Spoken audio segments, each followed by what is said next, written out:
damaged fish because it would spoil really quickly. And then they figured out how to flash freeze it really fast and turn it into things we can eat. So now they utilize it, and that fish is used in making things like fish sticks and McDonald's filet of fish and imitation crab.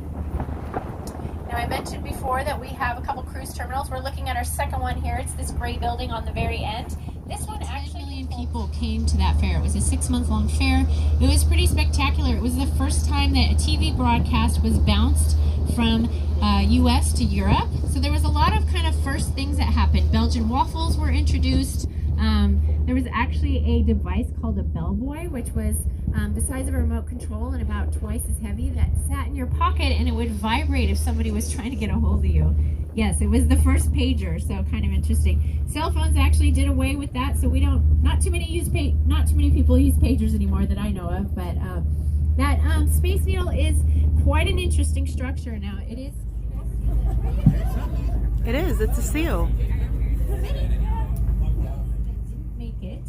So they're here to try their luck again. So they're, like I said, they're here to eat our salmon, enjoy the sunshine, fatten up.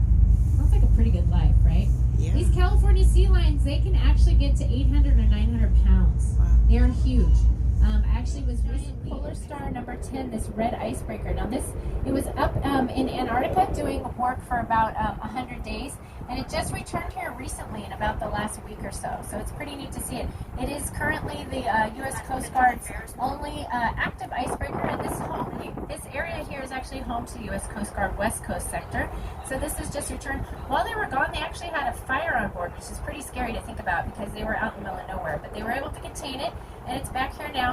U.S. Coast Guard actually just got the go-ahead from government funding to build at least 1 or 2 more icebreakers. So the one in the back, the Polar Sea, number 11, that's actually not active. It is an icebreaker, but it's mostly used for parts for their other icebreakers. And the reason why these are red is for very good reasons. Like I mentioned, they do a lot of work in the colder climates where there's a lot of snow and ice, and if they're white, well, you wouldn't see them. So they have a very specialized shaped hull as well to break through feet of ice. Now this number 10.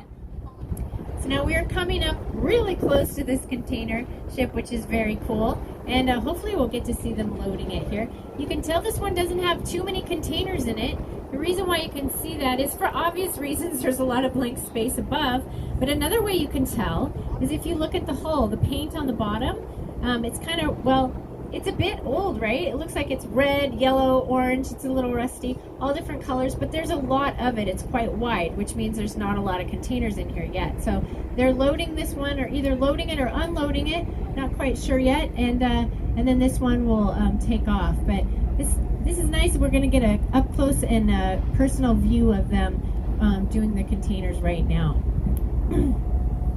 You can see how that operator maneuvers the claw there to try to pick up the containers and release them. Now these container ships, this is a pretty large container ship, but it's probably close to 1,200 feet long or so, but they're actually building larger and larger container ships all the time. The container ships that we have here in our area hold about 13,000, 14,000 containers. There's actually a container ship in Malaysia in port last summer that holds 19,000 containers. Now to give you an idea of what 19,000 containers looks like, if you lined up 19,000 containers end to end, it's over 73 miles of containers. So it's a lot. And for all the containers that we see above, that's actually not even half. They actually put more than half underneath to allow for stability. They put, of course, all the heaviest containers go underneath as well. And then a lot of times there was refrigerated